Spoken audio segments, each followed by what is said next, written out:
I have some questions primarily geared towards first-time home buyers. I think that a lot of my friends have either just purchased their first home recently or starting to think about it.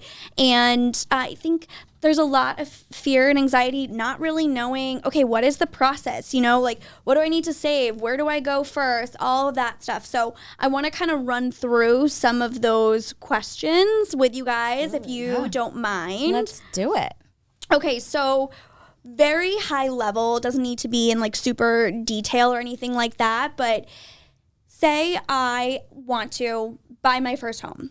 What does the process from start to finish in terms of step by step like typically look like? What do I need to do first? You know, is it pre-approvement? And then from there on out.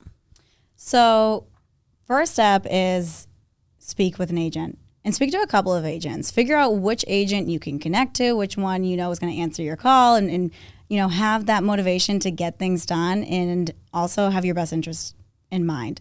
Once you connect with an agent, we can then refer you to a lender that is good for your situation. If you're an entrepreneur, if you're self-employed, you may want a more creative lender that can handle that. If you're a first-time home buyer, putting 20% down with an excellent credit score, all right, you can pretty much go to any bank. They're gonna take you. So agent, get pre-approved with a lender. And then start looking at houses. Look at houses, you know, go to open houses, set up private showings.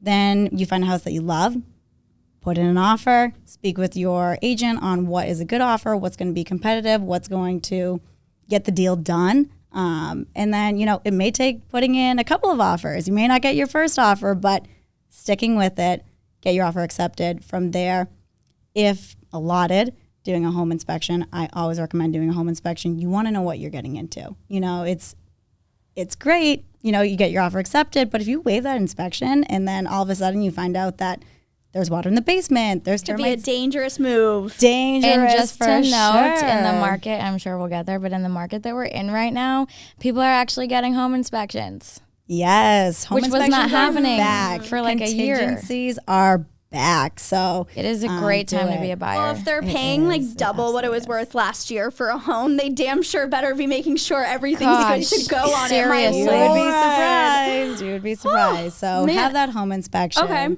And then, you know, everything checks the boxes. You go from offer to purchase and sales. So purchase and sales, typically, you know, you put $1,000 down with the offer. You put 5% down at PNS. That's about, you know, a week to 2 weeks after the offer is accepted. From there, you're cruising kind of to the finish line. That's where the lender steps in. They do their appraisal, meaning they come out to the house to see, to evaluate it, to make sure that the comps support the purchase price. Appraisal goes well. Keep going on.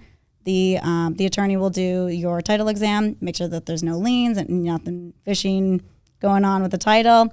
And then you get your commitment from your mortgage lender, and then you get your clear to close. You do your final walkthrough, you get the keys, you sign 1 million documents, and you're officially a homeowner. Interesting. So there's actually a lot more steps sort of in the back end of the process than there really are to start. And that's just like all the steps that you as the client are aware of. That's right. like I'm sure not any more. of the behind the scenes things that just get done. Yeah. You know? Okay. I would say, because obviously we always say any agent would probably say, first step, talk to an agent, talk to a lender. I think something that doesn't get touched on enough is just because you, Joe Smith, reach out to me today because you have an interest in buying property, I'm not in a rush.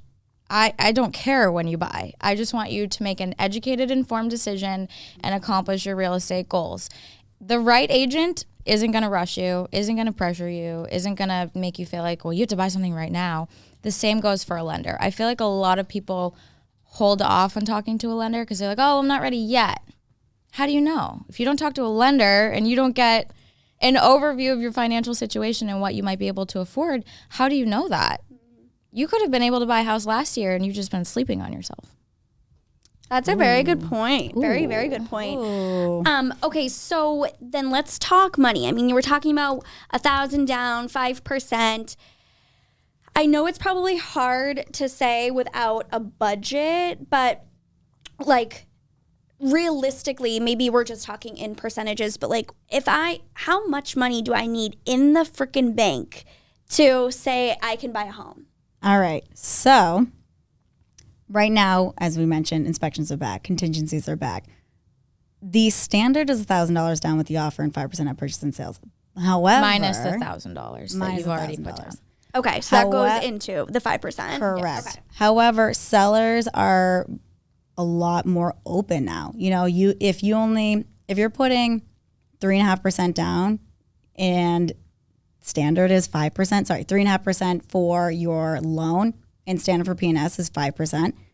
Make an offer that you're putting $1,000 down and then $9,000 with the purchase and sales. Sellers are open to that again.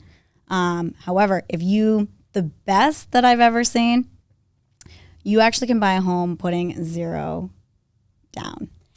I see a lot of that going on, especially on TikTok. I think there's a lot of agents or even financial advisors that kind of talk that it's like there's a benefit to that, and it's very outside of anything I've ever been told, and to me seems like could come with a lot of risks or maybe not the best thing in the long run. Would you recommend that for somebody? I 100% would, and I even had my sister do it. So Why would you put 20% down if you don't need to put 20% down? Think about how long it's going to take you to save that 20% and how much the market is going to grow that you're actually losing out.